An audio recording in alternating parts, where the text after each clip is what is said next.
Good morning. Good to see everyone here today. Word on the street would have us believe the city of Seattle in Washington state is plagued by constant, steady rainfall. My own cousins who live in Seattle have laughed off a sudden downpour at a family reunion in Colorado as just another Tuesday in Seattle. Statistics tell us the city sees on average 155 days of rainfall annually, only 42% of the year. Yet we accept the untruth of perpetual inclemency because the drama of the exception outshines the serenity of reality. We likewise often accept the misinformed opinions of others entrenched in the common consciousness. Opinions founded on ignorance, myths, and legends because they appeal to our propensity toward distraction have become normalized and embedded in the landscape of our being. Brick by brick, we stack lies, inaccuracies, and malicious deceptions to a normalizing wall separating us from our truth. Speaking of normalization, if you are among the millions of fans breathlessly absorbing each new installment of the Netflix series Bridgerton, you may have picked up on the theme of long-established relationships being challenged by the desire of one character or another to move out of their normal existence and expand into their unknown potential. In a thinly cloaked retelling of the Cinderella story, Lady Danbury seeks a life outside of the royal court. Lady Whistledown longs to expand the range of her literary offerings, and an abused and overlooked stepdaughter reasserts her noble standing. All while the queen of the fictional tone stands firm in tradition and the status quo of her gilded cage. What becomes normal in our lives becomes the cage that defines us and defines our lives. If we were taught to always color within the lines, we were being taught to accept other people's boundaries, thus accepting control and limiting our possibilities. If we were given a blank canvas and limited direction, our creativity alone restricts our production. Now, in the early days of television, the common consciousness held that alcohol and gambling were disciples of the devil, so advertising for both of them was forbidden.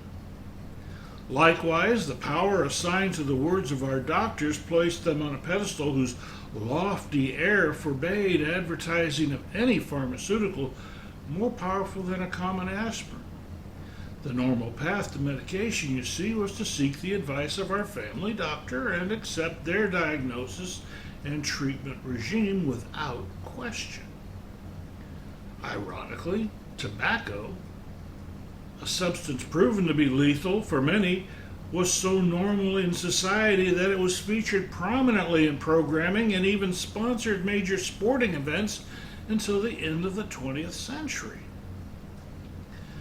Now, when I studied journalism in college, we could not bring an investigative story to our editor without 3 independent sources for any facts being presented.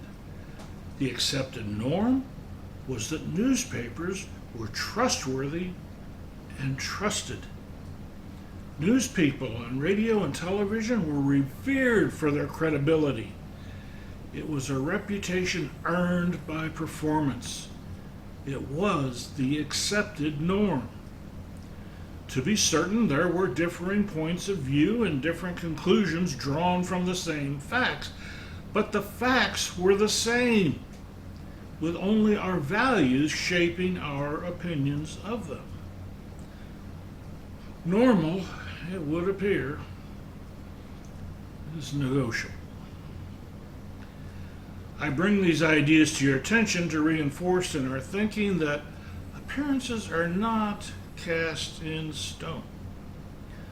The beliefs we bring to the table shade every conversation. British philosopher Bertrand Russell says, "The fact that an opinion has been widely held is no evidence whatsoever that it is not utterly absurd." Spirit empowers each of us to shatter self-imposed boundaries, bend the bars that bind us, and redefine our experience of life in alignment with spiritual principles. All we have to do is recognize that we are in a cage, then resolve to leave it. Many of you tuning in today, like me, have lived through a golden age of self-discovery. Our parents or grandparents survived global economic depression and world wars that turned the status quo on its head. Long-held beliefs withered on the vine as their rapidly evolving society adapted to create solutions to challenges never before imagined.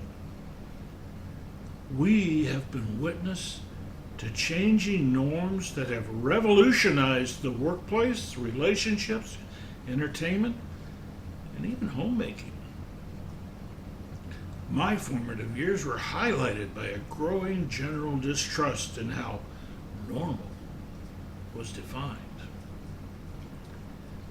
No lesser a brain than Albert Einstein said, "Blind belief in authority is the greatest enemy of truth." In our study of spirit, we learn that what is true for us cannot be defined by others. There is spirit and its principles of love, beauty, joy, health, creativity, power, life, light, and peace. And there is how we choose to embody these principles in our experience. When we blindly accept someone else's authority, we limit our experience of loving ourselves. We short circuit our own creativity. We are denying our spiritual power. We are out of alignment. Circling back for a moment, what we see as normal on television today is far evolved from my childhood memories. And some might argue not all for the good. The caveat here is that these evolutions have come with responsibility. The same responsibility that Spirit trusts us with when we choose how to use its power. Our power. The preponderance of advertising for hard alcoholic beverages, gambling apps, and prescription drugs have transformed the marketplace, and I give thanks daily for the mute button on my remote that I can activate and spare myself these messages that do not align with how I choose to live. And I give thanks daily for the remote itself that empowers me to choose different points of view than those of others, or even to cut off those I like when I've had enough and realize they are only feeding my susceptibility to negativity and drama. American writer James Baldwin says that not everything that is faced can be changed, but nothing can be changed until it is faced. I spent a lot of time and energy judging this evolved normality until I recognized that I have the power of the remote. I recognized my judgment grew from my susceptibility to the messages, even though I knew that path for me provoked destruction. Facing that recognition empowered me to take action, to accept responsibility, to maintain my spiritual alignment. John Maynard Keynes says it this way: the difficulty lies not so much in developing new ideas as escaping from old ones. We are a little bit lazy in prioritizing our beliefs. We accept what our families and communities instill us with and often go about our lives without giving it much more thought. Since religious science is only 100 years old as a formal teaching, most of us who practice it have found it after leaving some other path. There are very few, however, a growing number that were actually born into this teaching and don't have to unlearn the old stuff. Most of us have got some baggage to get rid of. We have had to unlearn much of what we have been force-fed to recognize the truth hiding in plain sight all along.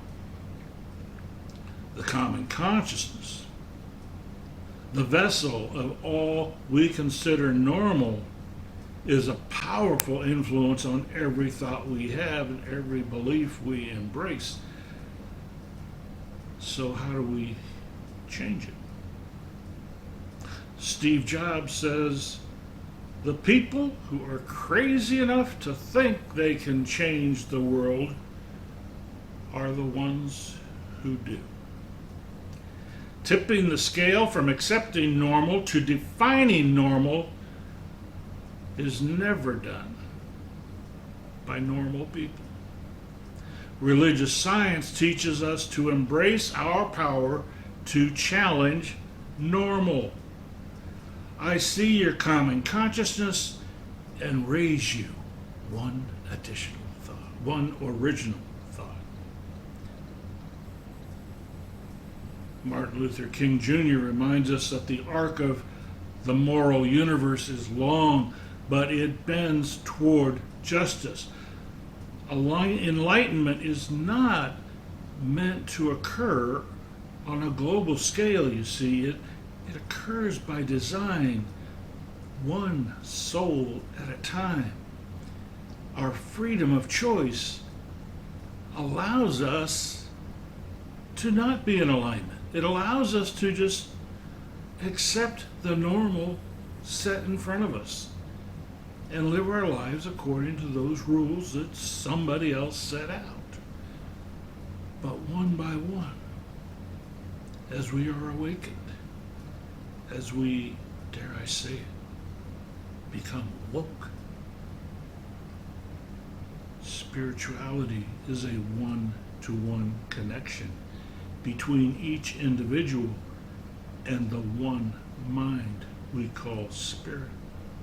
The connection between individuals is actually our spirit connections overlapping. Without spirit, we have no more connection than two rocks on the same mountain, each free to sit in place or roll down the slope without interacting or ever knowing each other. But as each of us forms our own awareness of our spiritual self, our interconnection grows stronger and our oneness becomes more normal. We reshape the common consciousness one brick at a time. We must choose to create a world that works for everyone. It cannot build itself without our freely choosing to bring it about. And when we see our creation becoming unstable, misaligned,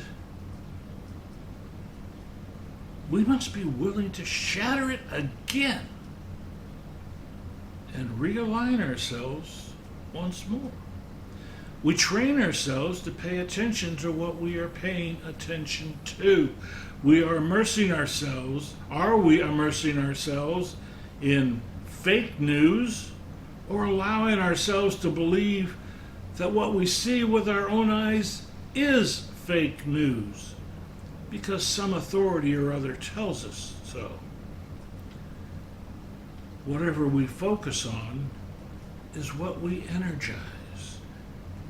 We are lazy when we believe we are victims of circumstance. We are crazy when we believe we are not. We are fancy and free When crazy becomes our standard and we choose to bend the universe toward a normal that works for everyone. We can accept the status quo or pay attention to what we are paying attention to. And with all that considered, it comes down to just one question. What's in your normal? Thank you for your attention. What's in your normal? That's the question. Wow. Wow, wow, and wow. Thank you, Reverend Glenn, for that. Whoa, we got to search in ourselves this morning for